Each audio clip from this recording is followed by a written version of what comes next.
सभा में आए हुए सभी भक्तजनों, मैं बहुत आभारी हूँ स्वामी जी का, जिन्होंने मुझे इस योग्य समझा कि यहाँ बुलाकर मेरा व्याख्यान कराया जाए। स्वामी जी के सभी शिष्यों का बहुत आभारी हूँ जिन्होंने मुझे संपर्क किया और बहुत शीघ्रता में और बहुत जल्दी में ये कार्यक्रम बन सका। मैं बहुत दिन से खुद भी स्वामी जी के दर्शन करना चाहता था। उनकी लिखी हुई कई पुस्तकें मैंने पढ़ी, उनके बारे में मैंने बहुत बार सुना है दूसरे लोगों से। तो आज मुझे सौभाग्य मिला कि मैं यहाँ आ सका और उनके दर्शन हुए और आपसे अपनी बात कह भी सका। मैं और मेरे बहुत सारे साथी पिछले कई वर्षों से इसी तरह के एक कार्य में लगे हैं जिस तरह का कार्य स्वामी जी ने अपने हाथ में उठा रखा। भारतीय संस्कृति का जो पतन हो रहा है और भारतीय संस्कृति में जो मूल्य रहे हैं उनमें जो गिरावट आती जा रही है पिछले कई वर्षों से, उसको बचाने के कार्य में हम लोग लगे हुए हैं पिछले कई वर्षों से।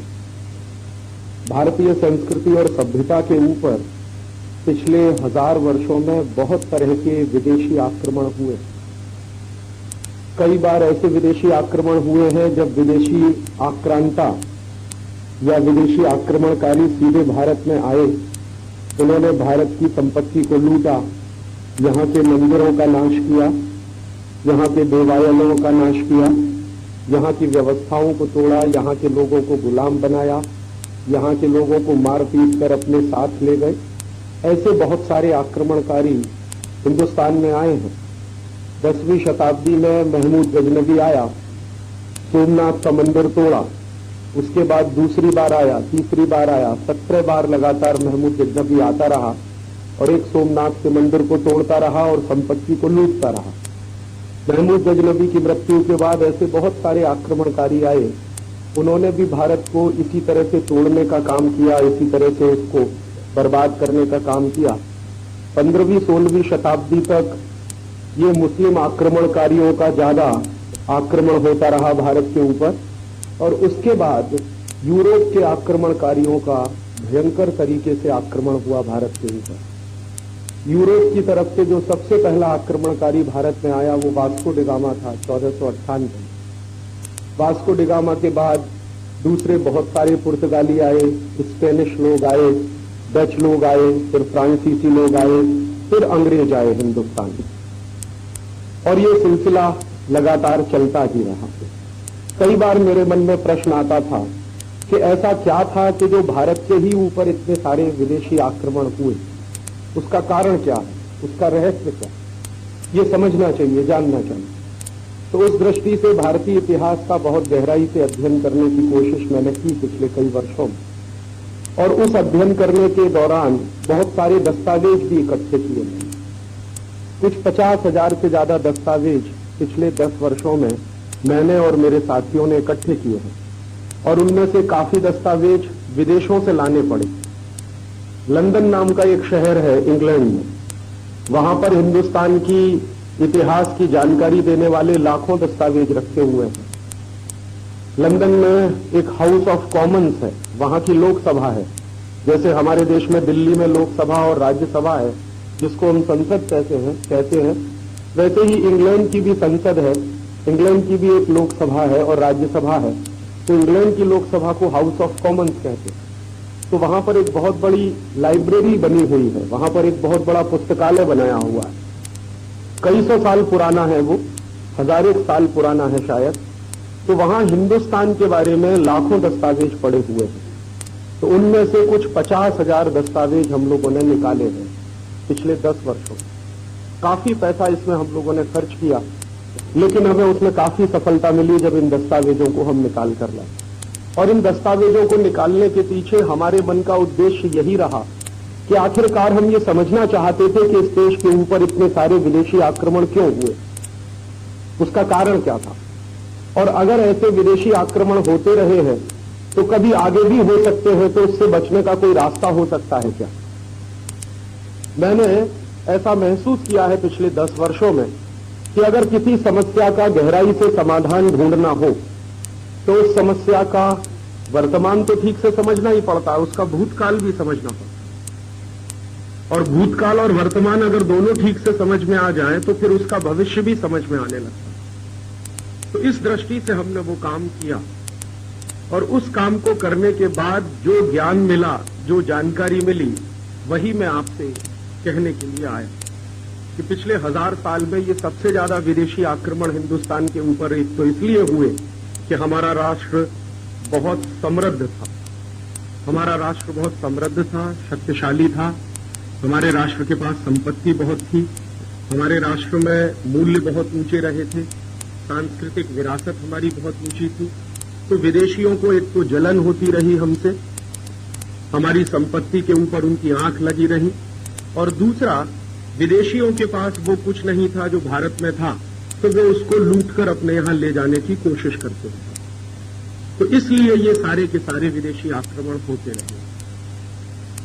विदेशी आक्रमण 1947 में खत्म हो गए ऐसा हम सब लोग मानते हैं, क्योंकि 1947 में भारत आजाद हो। 10वीं 11वीं शताब्दी से जो परदेशियों ने भारत में आना शुरू किया, 1947 में 15 अगस्त को हमने मान लिया कि भारत आजाद हो गया। परदेशी आक्रमण अब भारत पर नहीं होते। लेकिन मेरी मान्यता कुछ अलग है। परदेशी आक्रमण आज भी हो रहे हैं, उनका स्वरूप बदल गया। पहले विदेशी आक्रमण सीधे सीमाओं पर होता था। कोई विदेशी आक्रांता आता था, हमारे गांवों को लूट के ले जाता था, मंदिरों को लूटता था, लोगों को मारता था, पीटता था। एक तरीका था ये। लेकिन आज तरीका बदल गया, समय बदल गया है, समय के हिसाब से तरीका बदल गया। आज भी परदेशी आक्रमण होते हैं, लेकिन वो परदेशी आक्रमण मानसिकता में होते हैं, विचार में होते हैं, सांस्कृतिक होते हैं, राजनीतिक नहीं होते, सीमाओं पर नहीं होते हैं, लेकिन आपके देश की सांस्कृतिक व्यवस्थाओं पर होते हैं। और इस समय भी वो भयंकर तरीके से चल रहे हैं। और किस तरह से चल रहे हैं?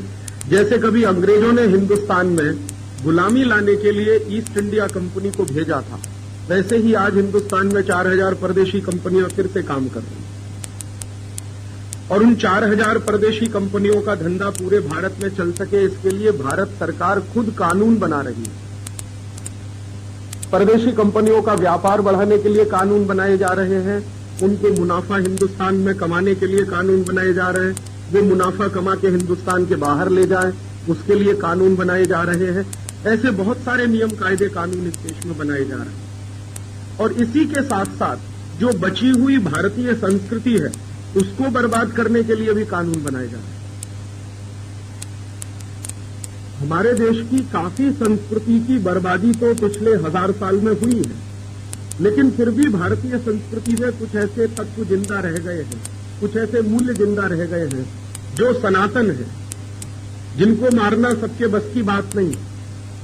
लेकिन उन सनातन मूल्यों को भी हमेशा हमेशा के लिए खत्म कर दिया जाए और एक भारतीय समाज को ऐसा बना दिया जाए जो पूरी तरह से परदेशी संस्कृति आधारित हो जाए, उसकी कोशिश आज भी चल रही है। पहले जो काम कोई विदेशी आक्रमण करके करता था, अब वो काम कानून बनाकर किया जाता है। बस इतना फर्क हो गया। जैसे मान लीजिए कोई विदेशी राजा को हिंदुस्तान के करोड़ों लोगों को मारना है, तो वो आएगा और सीधे मार देगा। लेकिन आज किसी विदेशी कंपनी को हिंदुस्तान के लाखों लोगों को मारना हो, तो वो विदेशी कंपनी क्या करेगी? पहले हिंदुस्तान में कोई एक कारखाना लगाएगी, कारखाना लगाकर उसमें कोई ऐसी जहरीली गैस का उत्पादन करेगी, और एक दिन अचानक से उस जहरीली गैस का टैंकर फट जाएगा, और उस जहरीली गैस के निकलने के कारण हजारों लाखों लोग मर जाएंगे। ऐसा हुआ था भोपाल में 1984 के साथ। एक अमेरिकी कंपनी आई, उसका नाम है यूनियन कार्बाइड। उसने अपना एक कारखाना चलाया, उस कारखाने में जहरीली गैस बनती थी। एक दिन उन्होंने कहा कि जहरीली गैस जिसमें रखी जाती थी वो टैंकर फट गया और उसमें हजारों लोग, 10,000 लोग एक ही रात में मर गए और 5 लाख लोग बुरी तरह से प्रभावित हुए। तो अगर कोई विदेशी राजा आता और उन 10,000 लोगों को सीधे मारता, वो एक तरीका था। उन्होंने राजा को नहीं भेजकर अपनी एक कंपनी को भेज दिया और उस कंपनी ने 10,000 लोगों को मार दिया। बात तो वही हुई ना। तो पहले सरकार ने एक कानून बना दिया, कंपनी का कारखाना चलवा दिया उस कानून के आधार पर, बाद में उस कारखाने में घोटाला हो गया, टैंकर फट गया और उसके बाद 1000 लोग 10,000 लोग मर गए। तो ये तरीके बदल गए हैं। मारना पहले भी था, आज भी वो मारते। तो इस तरह के तरीकों को अगर हम समझ सकेंगे कि ये हो क्या रहा है हमारे देश में, तो शायद भविष्य में इनसे बाहर निकलने का रास्ता भी खोज सकें। तो मेरी अपनी ऐसी मान्यता है, पिछले 10 वर्षों में जो समझ बनी है मेरी, कि अब जो कुछ होता है वो कानून बनाकर होता है। जैसे पहले आपकी कोई जेब काटेगा तो आप कहेंगे मेरी जेब कट रही है। अब सरकार आपकी जेब काटने का कानून बना देगी और तब आपकी जेब काटी जाएगी। तब आप ये नहीं कहेंगे कि जेब कट रही है, सरकार ये कहेगी हम तो कानून का पालन कर रहे हैं। अब उसमें आपकी जेब कट रही है तो कट जाए। थोड़ी देर पहले जो भाई जी बोल रहे थे, एक मैं अंदर से सुन रहा था कि भारत सरकार ने गर्भपात के लिए कानून बना दिया। तो एक तरह के लीगलिटी मिल गई ना। अब बिना पैदा हुए बच्चे को आप आसानी से मार सकते हैं क्योंकि उसका कानून बन गया। पहले कानून नहीं था तो उसको मारने में बहुत सामाजिक प्रश्न खड़े होते थे। अब नहीं है वो सामाजिक प्रश्न। अब तो सरकार बड़े आराम से कहती है कि एमटीपी एक्ट है, मेडिकल टर्मिनेशन फॉर प्रेगनेंसी, एक एक्ट बना दिया है। उस एक्ट के तहत हजारों लोग गर्भपात कराते हैं। सरकार कहती है कि हम तो कानून का पालन करते हैं। यही हो गया ना। सीधे आप उसको मारेंगे अगर किसी बच्चे को, तब तो वो हत्या हो जाएगी। लेकिन एमटीपी के एक्ट के तहत जब आप उसको मारेंगे तो सिर्फ गर्भपात रहेगा, वो हत्या नहीं मानते उसको। क्योंकि अगर उसको हत्या मानना शुरू कर दे तो फांसी की सजा हो जाएगी उसमें। तो जितने डॉक्टर ये एमटीपी कर रहे हैं ये सब फांसी के फंदे पर लटकाए जाएंगे। लेकिन सरकार ने क्या किया कि उसको कानून बना दिया, तो बहुत सारे लोगों का उससे मुंह बंद हो। अगर बिना कानून बनाए ये खेल चलता तो शायद इसमें हंगामा बहुत हो जाता पूरे देश में। लेकिन अब वो कानून बनाकर चलाते हैं तो व्यवस्था तो वैसी ही चलती है जैसे कभी अंग्रेजों के जमाने में चलती आज भी। तो मैं यही आपसे कहना चाहता हूं कि ये भारतीय संस्कृति के जो जिंदा मूल्य हैं, उन्हीं को नष्ट करने की लगातार साजिश पिछले कई वर्षों से चल रही है। भारतीय संस्कृति का जो सबसे गहरा मूल्य मेरे समझ में आया है पिछले 10 वर्षों में, वो अहिंसा का और बहुत सनातन है। और बहुत सनातन है। क्यों सनातन है? मैंने मेरे बचपन से सीखा इसको। मेरी मां को मैंने कई बार देखा जब वो झाड़ू लगाती थी घर की सफाई करने के लिए, तो वो इसका ध्यान रखती थी कि कोई चींटी झाड़ू के नीचे ना आ जाए। एक बार मेरी मां को मैंने कहा कि तुम ऐसा क्यों करती है, चींटी अगर मर जाती है तो क्या फर्क पड़ता है? तो उसने कहा पाप लगता। मैंने फिर मेरी मां से इससे ज्यादा पूछने की कोशिश की कि ये पाप क्या होता है, पुण्य क्या होता है। तो उसकी जितनी समझ थी उसने मुझे बताया। लेकिन आज मेरी समझ जो बनी है वो कुछ इस तरह की है कि चींटी को हम इसलिए नहीं मारते कि पाप लगता है। उससे भी गहरी एक दूसरी बात है। हम सब हिंदू लोग पुनर्जन्म में विश्वास करते हैं। मैंने हिंदुस्तान पूरा देखा और हिंदुस्तान में रहने वाले जो भी लोग हैं, जो भारतीय संस्कृति को मानते हैं, जो सनातनता में विश्वास करते हैं, मैंने उनसे एक ही बात पूछी है कि आप मुझे कोई एक ऐसा मूल्य बताओ जो कहीं विदेश में माना नहीं जाता। तो जो पढ़े लिखे लोग हैं, जो समझते हैं विदेश को और भारत को, वो कहते हैं कि राजीव भाई, पुनर्जन्म किसी दूसरे देश में नहीं माना जाता। अमेरिका में और यूरोप में पुनर्जन्म नहीं मानते। माने ये क्रिश्चियनिटी और इस्लाम में पुनर्जन्म की कल्पना नहीं है। ये जो क्रिश्चियन धर्म है और ये जो इस्लाम धर्म है, इन दोनों धर्मों में पुनर्जन्म की कोई कल्पना नहीं है। दुनिया में एक ही धर्म है, हिंदू धर्म, जिसमें पुनर्जन्म की कल्पना, और एक जन्म की नहीं, करोड़ों जन्म की कल्पना। तो हम चूंकि पुनर्जन्म की कल्पना में विश्वास करते हैं, इसका अर्थ क्या हुआ? इसका अर्थ यह हुआ कि हमें मालूम है कि आज हम मनुष्य हैं, कल चींटी भी हो सकते हैं, परसों बिल्ली भी हो सकते हैं, सांप भी हो सकते हैं, केचुआ भी हो सकते हैं, कुछ भी हो सकते हैं। ईश्वर ने हमको ये मनुष्य जन्म दिया, हमारा सद्भाग्य। लेकिन योनियां तो बहुत सारी हैं, करोड़ों योनियां हैं।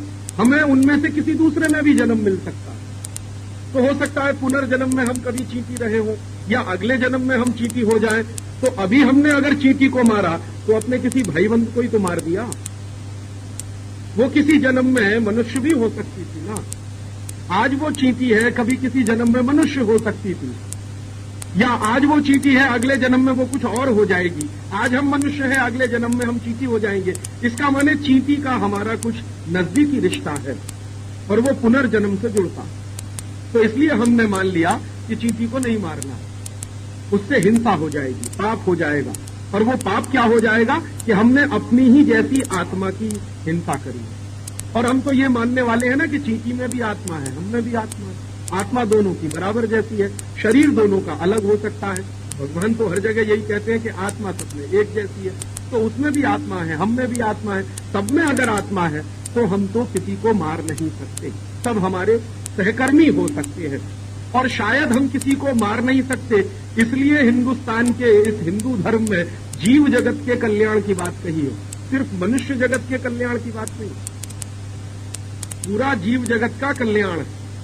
हम कहते हैं ना जीव जगत का कल्याण हो, मेरे सिर्फ अकेले का नहीं, चींटी का भी कल्याण हो, हाथी का भी कल्याण हो, शेर का भी कल्याण हो, सर्प का भी कल्याण हो, कछुए का भी हो जाए। तो जीव जगत में जितने हजारों लाखों करोड़ों प्राणी हैं सबका कल्याण हो, क्योंकि सब हमारे ही जैसे हैं। तो सबका कल्याण हो, सब हमारे ही जैसे हैं, तो हम तो किसी की हिंसा नहीं कर सकते, हम तो किसी को मार नहीं सकते। इसलिए ये अहिंसा का तत्व भारतीय संस्कृति में सबसे प्रधान तत्व है। यूरोप में ऐसा नहीं, अमेरिका में ऐसा नहीं। मैंने यूरोप भी देखा है, अमेरिका भी देखा, 2-3 वर्ष में रहा भी होगा।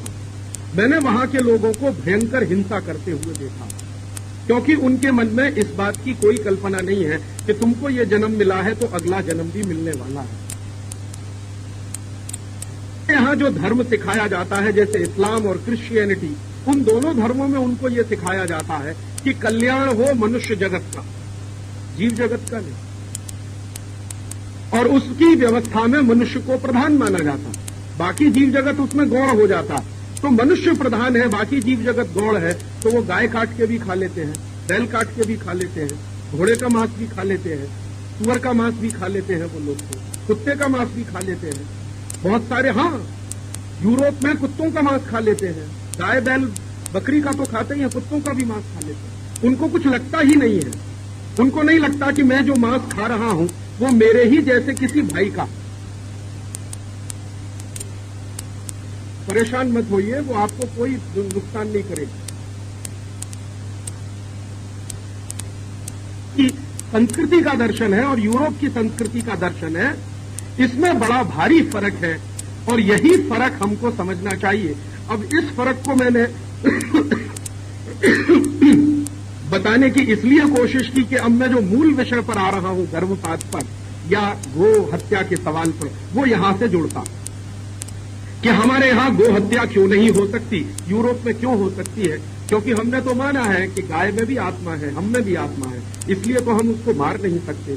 यूरोप ने तो माना ही नहीं है कि जानवरों में भी आत्मा होती है। वो तो कहते हैं जानवर तो ये सब हमारे लिए होते हैं, मनुष्य इनको काटकर भी खा सकता है, मनुष्य इनसे काम भी ले सकता है। तो इस्लाम ने ये सिखाया, ईसाईयत ने ये सिखाया, हमारे हिंदू धर्म ने हमको कुछ दूसरी बात सिखाई। जैसी बात उनको सिखाई गई वैसा उन्होंने आचरण करना शुरू कर दिया और उस आचरण के तहत लाखों लाखों गाय मारकर कत्ल किया जाता है। हॉलैंड में गाय का मांस खाया जाता है, ब्रिटेन में भी गाय का मांस खाया जाता है। और उन लोगों ने जो गाय का मांस खाने की लत डाली है, उस लत को पूरा करने के लिए फिर गाय का उत्पादन भी किया जाता है, उसी तरह से जैसे गेहूं का उत्पादन किया जाता है। तो उनको गाय ऐसी चाहिए जिसमें मांस ज्यादा हो, क्योंकि खाना है ना उसको, तो बड़ी गाय बनाना शुरू कर दिया। देखते हैं ना आप, डच गाय आपने देखी होंगी, ब्रिटेन की गाय देखी होंगी, या होलिस्टियन गाय की जो आप कल्पना करते हैं वो हमारी गऊ जैसी तो नहीं है ना, उससे बहुत अलग है।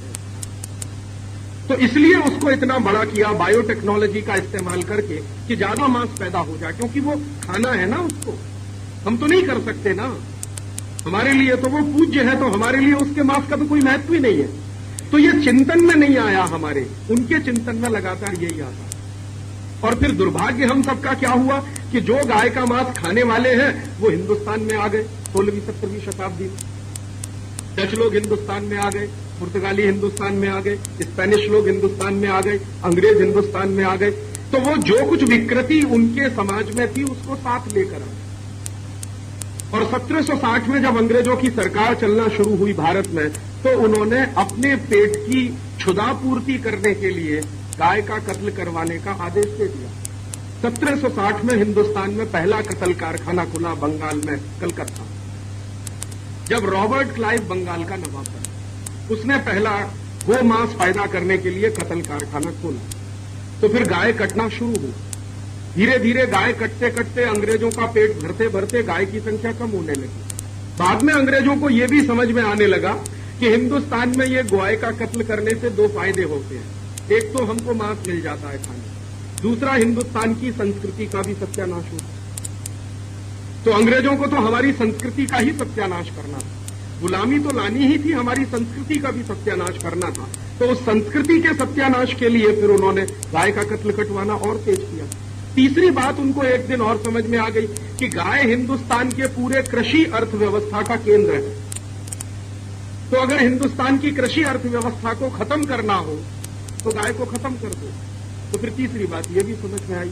तो फिर अंग्रेजों ने बड़े बड़े मैकेनाइज्ड स्लॉटर हाउसेज खोलना शुरू कर दिया और अंग्रेजों के जमाने में कुल 300 कत्ल कारखाने हिंदुस्तान में खोले गए, जहां हजारों गायों का कत्ल होता रहा। उनका मांस इंग्लैंड में जाता रहा। अंग्रेजों की फौज जो हिंदुस्तान में रहती थी वो भी उसी मांस को खाती रही। अंग्रेजों के समय में 1760 से लेकर 1947 तक के कुछ दस्तावेज मेरे पास हैं। गो हत्या जो अंग्रेजों ने की है हिंदुस्तान में, उसके बारे में कुछ 500 दस्तावेज मेरे पास है, 500, जो ब्रिटिश पार्लियामेंट से मैंने निकाले। उन दस्तावेजों को मैंने एक दिन सब साथ में रखकर एक जोड़ निकाला कि अंग्रेजों ने कुल कितनी गाय का कत्ल किया। तो 1760 से लेकर 1947 तक 48 करोड़ गोवंश का कत्ल किया।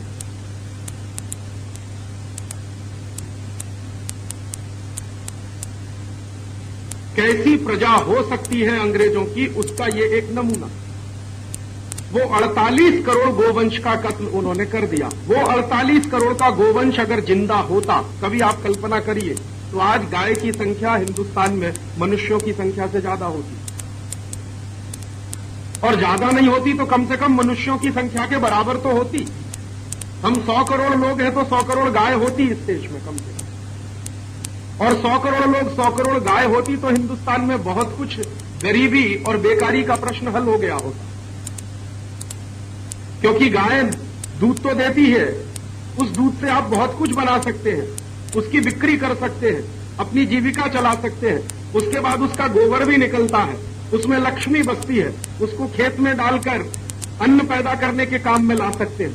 जो गोमूत्र निकलता है उसमें कई तरह के ऐसे अच्छे से अच्छे रासायनिक तत्व विद्यमान हैं जिनसे आप सैकड़ों किस्म की दवाएं बना सकते हैं। वो खेती के भी काम आ सकती है, मनुष्य के भी काम आ सकती है। 108 तरह की दवाएं तो मैंने खुद बनाकर प्रयोग करके देखी जो मनुष्य के काम आती है।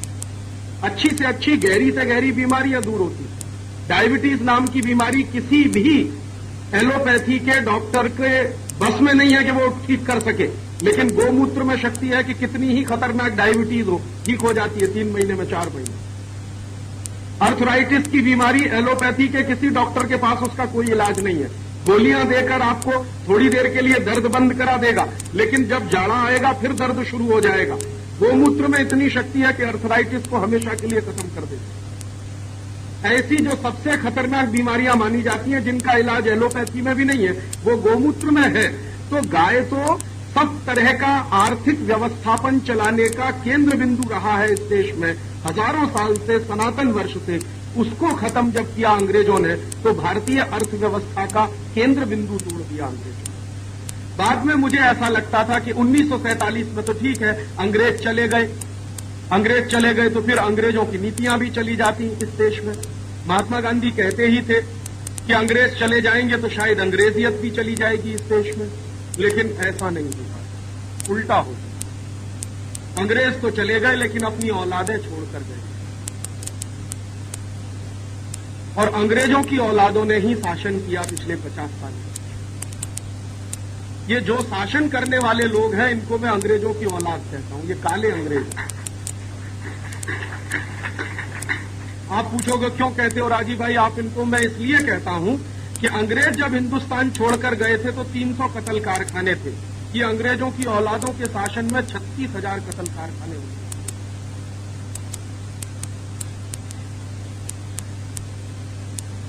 और रोज एक सरकारी फरमान आता है, कोई एक नया कत्ल कारखाना खुल जाता है रोज।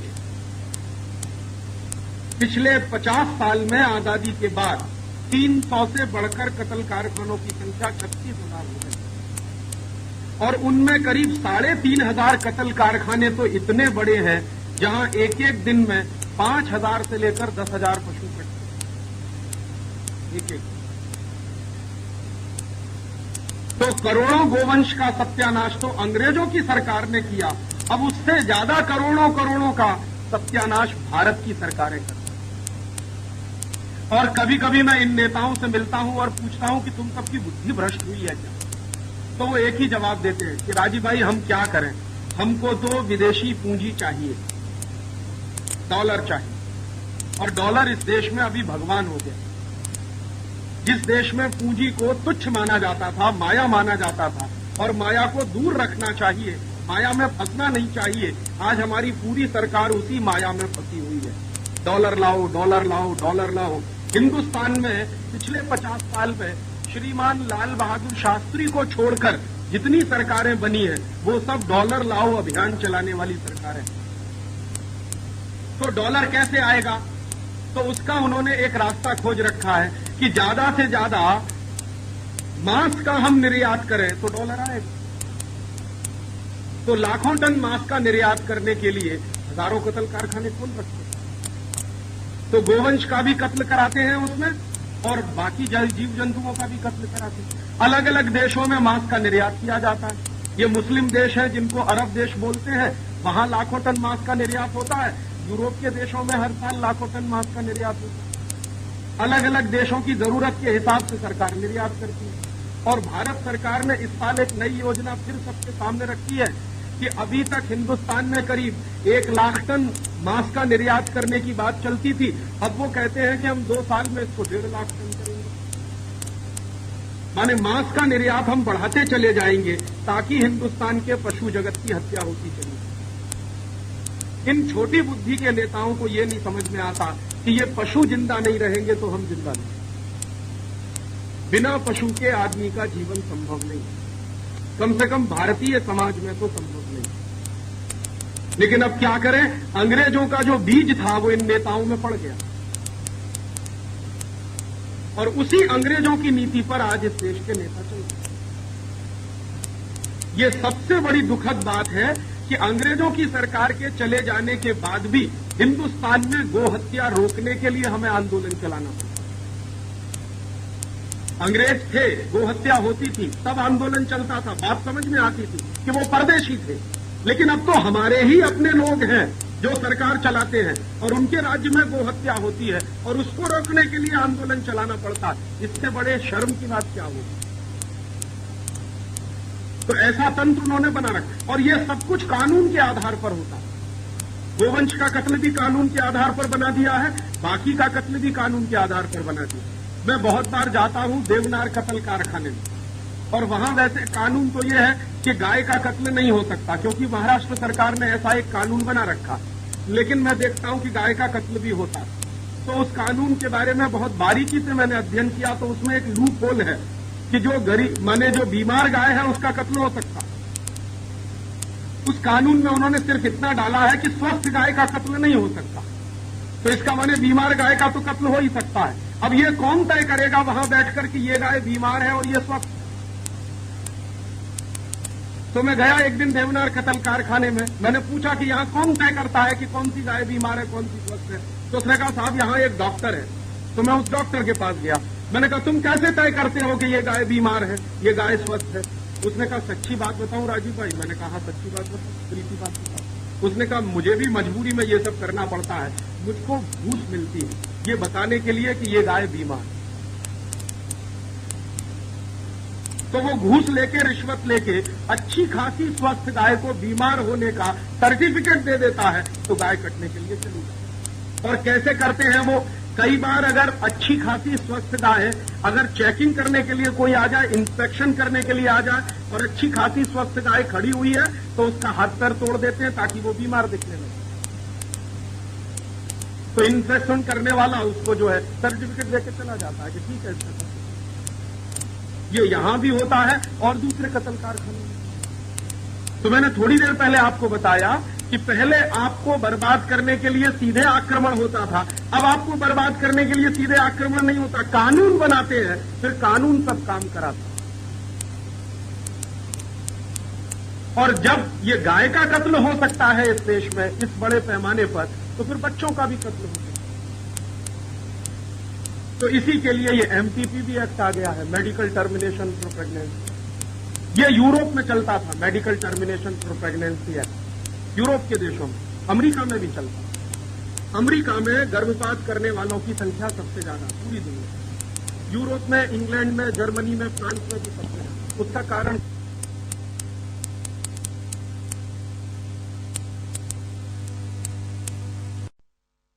अमेरिका में भी चलता। अमेरिका में गर्भपात करने वालों की संख्या सबसे ज्यादा पूरी दुनिया, यूरोप में, इंग्लैंड में, जर्मनी में, फ्रांस में भी सबसे ज्यादा। उसका कारण क्या? उसका कारण सबसे बड़ा यह है कि वहां बिना शादी के बहुत सारे बच्चे पैदा होते हैं। और बिना शादी के बच्चे पैदा क्यों होते हैं वहां पर? उसका सबसे बड़ा कारण यह है कि वहां परिवार नाम की कोई चीज नहीं।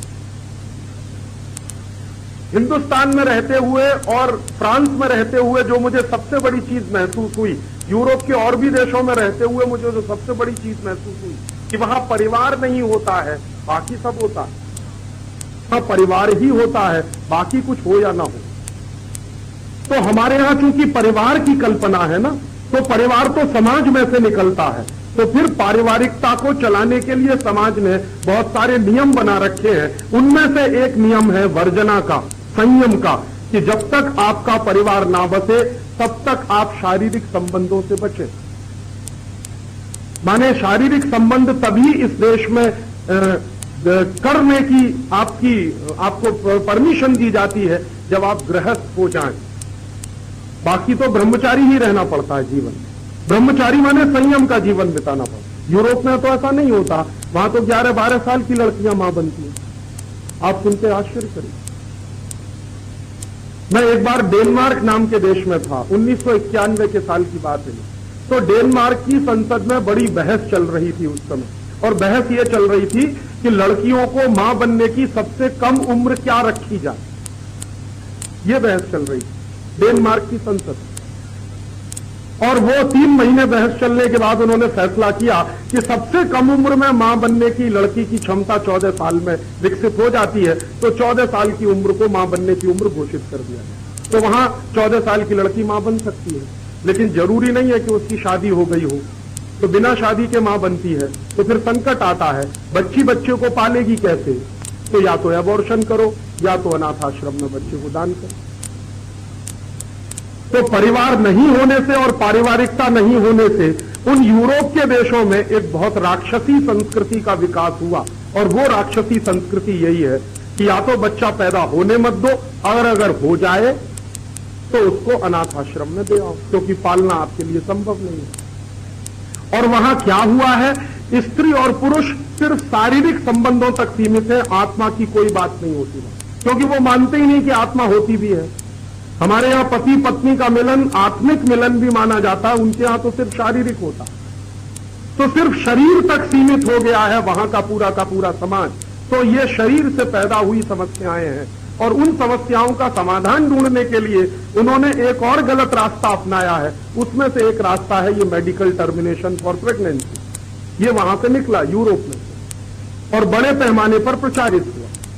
फिर धीरे धीरे हिंदुस्तान में भी आ गया। मैंने बताया ना कि हिंदुस्तान के नेता तो अंग्रेजों की औलादे हैं। उनको क्या लगता है जो अमेरिका में होता है वो हिंदुस्तान में भी होना चाहिए। जैसे ही वहां एमटीपी एक्ट पारित हुआ, तभी से हिंदुस्तान के नेताओं ने चर्चा करना शुरू कर दिया कि हिंदुस्तान में भी इसको पारित करो। यूरोप के देशों में जैसे ही एमटीपी एक्ट आया, उन्होंने भी कहना शुरू कर दिया कि इसको हिंदुस्तान में भी कराओ। तो करा दिया उन्होंने हिंदुस्तान। और अब हालत यह है कि जिस तरह से गोवंश का कत्ल हो रहा है, वैसे मनुष्य जाति का, नारी जाति का भी कत्ल। जगह जगह हॉस्पिटल खुल गए क्योंकि कानून बन गया। पहले कानून नहीं था तो चोरी छुपे होता होगा, कम पैमाने पर होता होगा। जैसे ही कानून बना तो बहुत बड़े पैमाने पर शुरू हो गया, और बाकायदा उसका विज्ञापन होता है, क्योंकि वो तो दुकान चलती है ना। जैसे कोई परचूनी की दुकान चलाता है कि तेल खरीद ले जाओ मेरी दुकान से, चावल खरीद ले जाओ मेरी दुकान से, गेहूं खरीद ले जाओ मेरी दुकान से, वैसे ही दुकान चल रही है गर्भपात की कि आओ मेरी दुकान पे गर्भपात करा के जाओ। और आप मुंबई में कभी घूमेंगे, मेरा खून जलता है जब मैं मुंबई जाता हूं, वहां की रेलगाड़ियों में स्टिकर लगाए जाते हैं बड़े बड़े कि आइए और 150 रुपए में छुटकारा पाइए, ये उस पर लिखा हो। और हमारे ये बेवकूफ नेताओं ने कानून कैसे बनाए हैं, कानून कुछ इस तरह के बनाए हैं कि हमारे देश में अगर कोई बच्चा पैदा हो जाए उसके बाद उसकी हत्या की जाए तो उसको तो कहते हैं हत्या, लेकिन पैदा होने के पहले मार दें तो उसको कहते हैं गर्भपात। हत्या तो दोनों, एक गर्भपात है एक हत्या, ये कैसे? हत्या तो दोनों है। सारे डॉक्टर जानते हैं दुनिया के कि 2-3 महीने के गर्भ ठहरने के बाद ही बच्चे में जान पड़ जाती है, तो आप उसको मार रहे हो तो हत्या ही कर रहे हो। लेकिन गर्भ के अंदर करें तो वो हत्या नहीं है, गर्भ के बाहर करें तो हत्या है। तो सारे डॉक्टर जो गर्भ के अंदर हत्या करते हैं वो हत्यारे नहीं कहलाते, वो डॉक्टर कहलाते। और उसी बच्चे को गर्भ के बाहर लाकर मारे तो उनको हत्यारा कहते। हत्यारे तो दोनों हैं, एक डिग्री होल्डर है, दूसरा सुपारी होल्डर है, इतना ही तो फर्क है ना। वो डिग्री लेकर हत्याएं करता है, दूसरा सुपारी लेकर करता है। 10,000 की सुपारी दी जाती है, 20,000 की सुपारी दी जाती है, 50,000 की सुपारी तो दोनों ही लेते हैं। बस फर्क इतना है कि डिग्री होल्डर कम सुपारी लेता है, 150 रुपए की सुपारी में कर देता है, और जो पेशेवर हत्यारा है वो 10,000 की सुपारी लेता है। सुपारी तो दोनों ही लेते हैं। और हम भी कुछ ऐसे बेवकूफ हो गए हैं कि जो डिग्री होल्डर है उनको अपने समाज में बहुत सम्मानित करते हैं, प्रतिष्ठित करते हैं, उनको मालाएं पहनाते हैं। देखो कितने बड़े डॉक्टर साहब हैं, राक्षस नहीं कहते उनको, डॉक्टर साहब कहते हैं। वो तो राक्षस से भी गए बीते। रावण भी था तो उसकी कुछ नीतियां थी, लेकिन इनकी तो कुछ भी नीति नहीं, ये तो रावण से भी गए बीते। हमने समाज में उनको प्रतिष्ठा देना शुरू कर दिया, और पढ़े लिखे परिवारों ने अपने अपने बेटा बेटियों को वो बनाने के लिए कसरत करना शुरू कर दिया कि मेरा बेटा डॉक्टर, मेरी बेटी डॉक्टर। ये नहीं कहते कि मेरा बेटा राक्षस, मेरी बेटी राक्षस।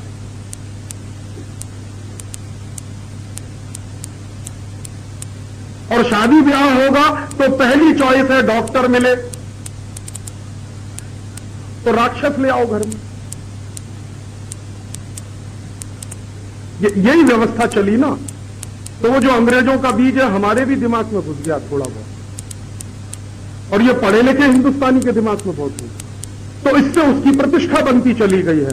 प्रतिष्ठा बनती चली गई है तो समाज उस पर उंगली नहीं उठाता। और एक ऐसा बड़ा भारी किचन बन चुका है, एक ऐसा बड़ा भारी षड्यंत्र जैसा बन चुका है कि हिंदुस्तान में ये एक बड़े पैमाने पर चलाओ, दो बोल, और इन दोनों चीजों को कराने से गो हत्या होती रहे, जीव हत्या होती रहे, बच्चों की हत्या होती रहे, माने क्या है, हिंसा बढ़ती रहे।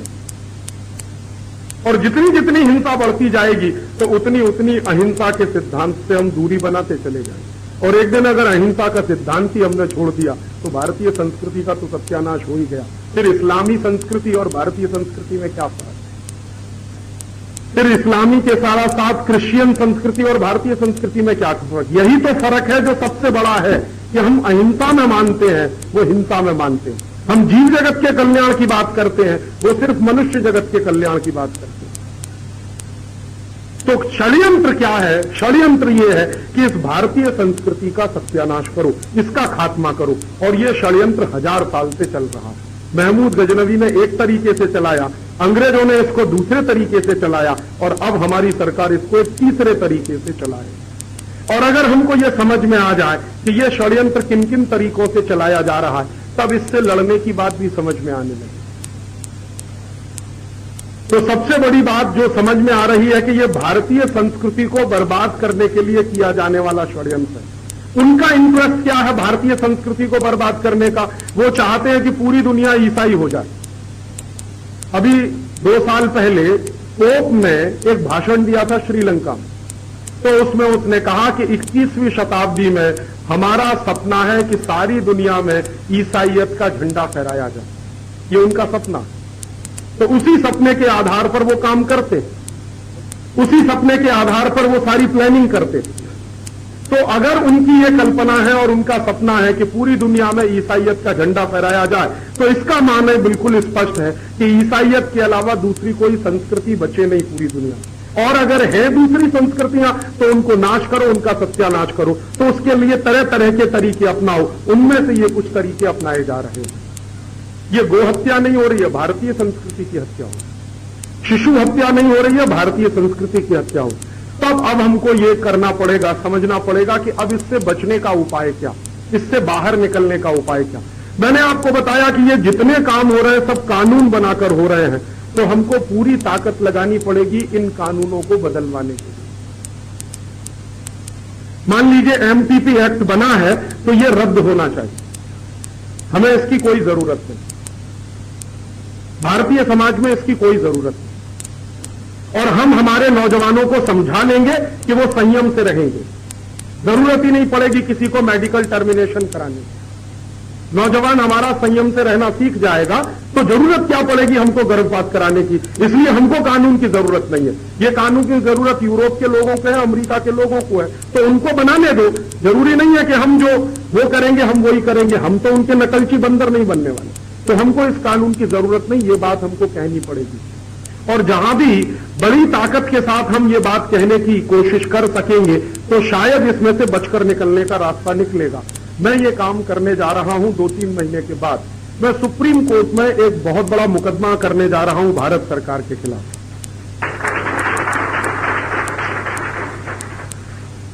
हिंदुस्तान की सर्वोच्च अदालत में भारत सरकार के खिलाफ मैं यही मुकदमा करने जा रहा हूं कि कौन कौन से कानूनों की हमको जरूरत है, कौन से कानूनों की हमको जरूरत नहीं। जैसे ये गाय की हत्या करने के लिए कानून बना रखा है, शिशुओं की हत्या करने के लिए कानून बना रखा है, ऐसे हिंदुस्तान की सरकार ने 3735 कानून बना रखे हैं जो भारतीय संस्कृति का सत्यानाश करते। ऐसे 3735 कानून है। 2 कानूनों का जिक्र मैंने किया आपको, ऐसे 3735 कानून। तो ये सारे के सारे 3735 कानूनों को रद्द करना है। हमें इन कानूनों की कोई जरूरत नहीं है। अंग्रेजों को जरूरत थी लेकिन हमें नहीं है। यूरोप को जरूरत होगी वो करें, अमेरिका को जरूरत होगी वो करें, हमको इनकी जरूरत नहीं है। तो जब जरूरत है ही नहीं तो वो कानून क्यों चले? और कानून चलता है तो उसी से रास्ता बनता है ये सब करने का। तो कानून खत्म करो पहले। तो इसके लिए हम सुप्रीम कोर्ट में मुकदमा करने जा रहे हैं। शायद अगस्त-सितंबर तक हमारा मुकदमा होगा सुप्रीम कोर्ट में। लेकिन इस मुकदमे में ताकत पड़े और इस मुकदमे के बारे में सुप्रीम कोर्ट के जज को यह लगे कि यह कुछ ऐसा मामला है जिसमें करोड़ों हिंदुस्तान की जनता शामिल है। यह किसी एक राजीव दीक्षित का मामला नहीं है। मैं ऐसा चाहता हूं कि जिस दिन यह मुकदमा जाए तो हिंदुस्तान के उस जज को पता चल जाए कि यह मामला करोड़ों लोगों का है, माने करोड़ों लोग इसमें शामिल हैं। और ये बात हम उनको समझा सकें सुप्रीम कोर्ट वालों को, तो उसके लिए हमने क्या किया है कि 1 करोड़ लोगों से हस्ताक्षर लेकर उनका एफिडेविट सुप्रीम कोर्ट में लगाने का फैसला किया। अभी तक सुप्रीम कोर्ट में जितने मुकदमे होते हैं उसमें 1 पार्टी होती है या 2 पार्टी होती है, 1 व्यक्ति होता है, 2 व्यक्ति होता है। हम हिंदुस्तान के 1 करोड़ लोगों की तरफ से यह मुकदमा करने वाले। मैं अकेले भी कर सकता हूं, यह अधिकार मुझको है। हमारे देश के संविधान की व्यवस्था के अनुसार उसमें एक आर्टिकल नंबर 32 है जो मुझको व्यक्तिगत रूप से भी अधिकार देता है कि मैं भारत सरकार के खिलाफ ये केस कर सकता हूं। लेकिन मैंने सोचा कि मैं अकेले क्यों करूं, क्योंकि मेरे अकेले का मामला नहीं है, करोड़ों लोगों का मामला। और मैं अकेले गया तो जज इसको रद्द भी कर देगा। तो मैंने सोचा कि नहीं, मैं अकेले नहीं जाऊंगा, 1 करोड़ लोगों की तरफ से ये मुकदमे को लेकर। तो हिंदुस्तान के 1 करोड़ लोगों से आजकल हम हस्ताक्षर ले रहे हैं। अभी तक 30 लाख लोगों ने हमको हस्ताक्षर दे दिए, 70 लाख और दे देंगे अगले जुलाई अगस्त में। और जैसे ही 1 करोड़ की संख्या होगी वैसे ही हम वो मुकदमा करेंगे। और उस मुकदमे में जितनी ताकत बन पड़ेगी हम ये सिद्ध करेंगे कि कानून आदमी के लिए है, आदमी कानून के लिए नहीं। तुम कोई भी कानून बनाओगे तो पहले हमसे पूछकर, हमारी जरूरत है कि नहीं है, तभी तो कानून बनेगा ना। सरकार अपने मन से कैसे तय कर सकती है कि हमारे मन में जो आएगा वो कानून हम बनाएंगे? क्योंकि सरकार तो नौकर है हमारी, हम तो मालिक है सरकार की। सरकार तो हमारे वोट पर चुनी जाती है ना, तो नौकर है वो तो हमारे। नौकर मालिक से बिना पूछे कोई काम कर सकता है? तो ये सरकार बिना हमसे पूछे कैसे काम करेगी? तो इस आधार पर और हम जितने कानून हैं उनके बारे में सिद्ध करेंगे कि ये सारे के सारे कानून राष्ट्र विरोधी कानून है, भारतीय संस्कृति विरोधी कानून है, भारतीय जनता के रास्ते में रोड़े अटकाने वाले कानून है। हमारे देश का जो लॉ है, नेचुरल जस्टिस का जो प्राकृतिक नियम और प्राकृतिक न्याय का सिद्धांत है, उसके खिलाफ ये सारे के सारे कानून है। और ये बात अगर हम सिद्ध कर सके सुप्रीम कोर्ट में, तो फिर सुप्रीम कोर्ट इनमें से कई कानूनों को रद्द करने के बारे में गंभीरता से सोचेगा। और ये कानून अगर एक एक तरह से रद्द होते चले जाएं, तो रास्ता फिर थोड़ा थोड़ा खुलता चला जाएगा। ये लड़ाई का एक हिस्सा, पूरी लड़ाई ये नहीं है, लड़ाई का ये एक हिस्सा। तो कानून को हटा लेंगे वहां से, लेकिन मानसिकता में जो बैठ गया है उसको भी हटाना पड़ेगा। हिंदुस्तान के पढ़े लिखे लोगों की मानसिकता में जो ये बैठ गई है ना चीज, कई साल के कानून बनने के बाद, इस मानसिकता में से भी इसको हटाना पड़ेगा। तो उसके लिए बड़े पैमाने पर हिंदुस्तान की जनता का जागरण करना होगा, हिंदुस्तान की जनता में चेतना लाने का काम करना होगा कि ये जो कुछ किया जा रहा है वो क्यों किया जा रहा है। नहीं तो कई बार क्या होता है कि हम कोई काम करने की कोशिश करेंगे, जनता का ही एक वर्ग खड़ा होकर कहेगा कि आप साहब ये क्यों करते हैं, इससे हमारी रोजी रोटी खत्म होगी। ये सब डॉक्टर हमारे खिलाफ चले जाएंगे कोर्ट में और कहेंगे आप तो हमारी दुकान बंद करा देंगे, दुकान बंद होगी तो हमारी जीविका कैसे चलेगी, जीविका नहीं चलेगी तो हमारा मौलिक अधिकार खत्म होगा। तो सुप्रीम कोर्ट में एक दूसरा मुकदमा लेके हमारे विरोधी आ जाएंगे। तो वो ऐसा ना कर सके, इसके लिए जनता में बड़े पैमाने पर जन जागरण करना होगा, ये दूसरा काम है। अब उस जन जागरण के लिए हमको प्रवक्ता चाहिए जो गांव गांव जा सके, गली गली जा सके, मोहल्ले मोहल्ले जा सके, लोगों को ये बात समझा सके। तो इसके लिए हम लोगों ने कुछ प्रवक्ताओं को तैयार करना शुरू किया है, लेकिन प्रवक्ता तैयार होने में समय लगता है। तो मैंने उसके लिए एक दूसरा रास्ता अपनाया, मैंने कुछ कैसेट बनाई है और वो कैसेट का लाखों की संख्या में प्रचार हो रहा है पूरे देश में, जन जागरण की स्थिति। और वो कैसेट का लाखों की संख्या के बाद करोड़ों की संख्या में जब प्रचार होना शुरू होगा, मैं मानता हूं कि हिंदुस्तान में 100 करोड़ लोग रहते, तो 100 करोड़ लोगों में से अगर 10 करोड़ लोगों ने वो बात सुन लिया, तो कम से कम वो और 10-10 को सुना देंगे, बता देंगे। अगर एक व्यक्ति ने सुना तो वो कम से कम 10 व्यक्ति को बताएगा। तो मान लीजिए 10 करोड़ कैसेट पूरे देश में फैल गई, तो हिंदुस्तान के 100 करोड़ लोगों के कान तक ये बात पहुंच जाएगी कि हम क्या करने वाले हैं या हम क्या करना चाहते हैं। तो उसमें से क्या होगा कि हमारे विरोधियों की संख्या कुछ कम हो जाएगी, और हमारे विरोधियों की संख्या कम हो जाएगी तो हमारे रास्ते की अड़चनें कुछ कम हो जाएंगी। ये लड़ाई का दूसरा हिस्सा। और एक लड़ाई का फिर तीसरा हिस्सा है कि एक बार ये कानून रद्द हुए और एक बार जनता में चेतना निर्माण हुई, तो तीसरी ताकत हमें इस बात के लिए लगानी पड़ेगी कि भविष्य में कोई इस तरह का कानून ना बनने पाए। माने भविष्य में कोई भी सरकार ऐसी कोशिश ना करे कि इस तरह का कोई कानून दोबारा से बन सके। माने तब क्या होगा, समाज की शक्ति को, धर्म की शक्ति को, माने धर्म की सत्ता को, समाज की सत्ता को राज्य की सत्ता से ऊपर ले जाना पड़ेगा। माने राज्य सत्ता पर कंट्रोल या तो समाज सत्ता करेगी या तो धर्म सत्ता करेगी। आज क्या हो गया है, राज्य सत्ता धर्म सत्ता से ऊपर आ गई है, राज्य सत्ता समाज सत्ता से ऊपर आ गई है। तो ये राज्य सत्ता को धर्म सत्ता के नीचे लाना है, वही उसकी जगह है। हमारे यहां धर्म सत्ता प्रमुख होती है, नीचे समाज सत्ता होती है, राज्य सत्ता तो उससे भी नीचे होती है। तो भारतीयता की जो संस्कृति रही है उसी के हिसाब से इस सत्ता को नीचे लाना।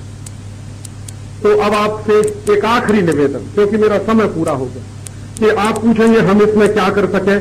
आप इस पूरे काम में जितनी शक्ति से मदद कर सके करिए। सबसे बड़ी मदद आप क्या कर सकते हैं जो सबसे आसान है, मैंने कहा कि हमको हिंदुस्तान के करोड़ों लोगों तक ये संदेश पहुंचाना। तो करोड़ों लोगों तक संदेश पहुंचाने के लिए एक राजीव दीक्षित काफी नहीं, ऐसे हमको 1000 राजीव दीक्षित बनाने। तो उनको बनाने की प्रक्रिया चल रही है। ऐसे मैंने अभी तक 18 प्रवक्ता बनाए मेरे जैसे, वो पूरे देश में घूम रहे हैं। गांव गांव घूम रहे हैं, प्रचार कर रहे हैं। धीरे धीरे उनकी संख्या और बढ़ रही है।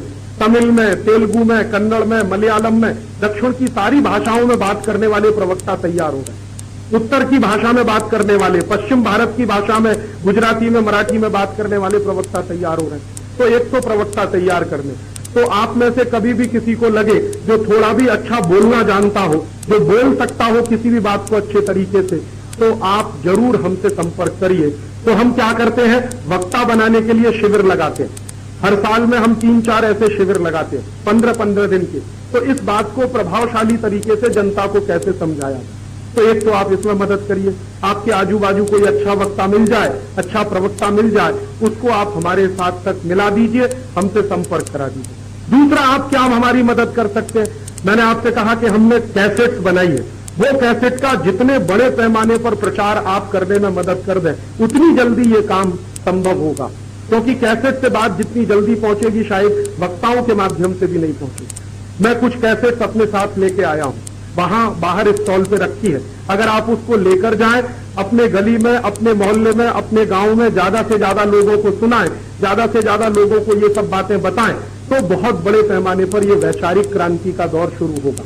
और एक तीसरा और आखिरी तरीका कि इन सब प्रश्नों पर गंभीरता से ताकत बनाने के लिए गांव गांव, नगर नगर, गली गली संगठन खड़े किए जाए। इन प्रश्नों का हल ढूंढने के लिए, समाधान ढूंढने, कहीं तालुका स्तर का संगठन हो, तहसील स्तर का हो, गांव स्तर का हो, ग्राम पंचायत स्तर का हो, जिले स्तर का हो, प्रदेश स्तर का हो, राज्य स्तर का हो, तो जगह जगह बड़ी मात्रा में संगठन खड़े किए जाएं और उस संगठन में पूरा समय दान करने वाले लोगों की भर्ती की जाए। क्योंकि हमें 2-3 तरह के लोग चाहिए। एक तो ऐसे जो 24 घंटे यही काम करें, कुछ ऐसे भी लोग मिलेंगे जो जीवन में अपने बहुत सारे काम करेंगे, थोड़ा सा 2-3 घंटे का ये काम भी करेंगे। तो कुछ अल्प समयदानी और कुछ पूर्ण समयदानी हमको लोग चाहिए। तो पूर्ण समयदानी लोगों की भर्ती करनी है, अल्प समयदानी लोगों की भर्ती करनी है, और फिर तीसरे ऐसे लोग मिलेंगे जो धंधा करते होंगे, दुकान चलाते होंगे, व्यापार करते होंगे, लेकिन उनसे भी हम कहेंगे कि कम से कम 1 घंटा रोज का अपने जीवन का इस काम के लिए दान करो, समय दान करो। बड़े से बड़ा दान समय दान करो इस समय। तो ज्यादा से ज्यादा समयदानी लोग इस काम के लिए मिलने लगेंगे, तो शायद एक बहुत बड़े पैमाने पर यह काम हम कर सकेंगे। और एक अंतिम निवेदन के साथ मैं आपसे ये कह रहा हूं कि अगर हम सब लग जाएंगे संकल्प के साथ, तो इसको जरूर कर लेंगे। हिंदुस्तान की जनता में ऐसी संकल्प शक्ति है कि 200 साल, 250 साल की अंग्रेजों की गुलामी को उखाड़ के फेंक दिया इसी जनता ने। तो 200-250 साल की अंग्रेजों की गुलामी को उखाड़ कर फेंक दिया और अंग्रेजों की सरकार चली गई और ईस्ट इंडिया कंपनी भी चली गई, तो आज की ये जो गुलामी है इसको भी उखाड़ के फेंका जा सकता है। और मेरी ऐसी मान्यता है कि भारतीय समाज और भारतीय जमीन, भारतीय धरती या भूमि कभी वीर विहीन नहीं रही। जब जरूरत पड़ी है तो भगवान कृष्ण आते ही रहे हैं, जब जरूरत पड़ी है तो वीर लोग पैदा होते ही रहे हैं। माहौल बनेगा पूरे देश में तो फिर इसमें से क्रांतिकारी निकलेंगे, और वो क्रांतिकारी इस देश में वो सब कर देंगे जो अधूरा किया हुआ काम है या अधूरा पड़ा हुआ काम। तो मुझे 200% आत्मविश्वास है कि ये काम हम करके रहेंगे। हो सकता है थोड़ा समय लग जाए, क्योंकि भारतीय समाज बहुत बड़ा समाज है और हमारी न्याय की पद्धति भी अंग्रेजों द्वारा बनाई हुई है, जिसमें जल्दी न्याय नहीं मिलता, सालों साल लग जाते हैं, मामला ऐसे ही चलता रहता है। लेकिन इतना विश्वास जरूर है अपनी मेधा पर, अपनी शक्ति पर, अपने संकल्प पर कि हम इसको कर डालेंगे, अगर लोगों का सहयोग और लोगों का साथ हमको मिले। तो यही अपेक्षा लेकर मैं आपके बीच आया था। स्वामी जी का आशीर्वाद चाहिए, अगर उनका आशीर्वाद मिलेगा तो जरूर ये काम बहुत तीव्र गति से आगे बढ़ेगा, ऐसा मुझे विश्वास है। बहुत धन्यवाद, बहुत आभार।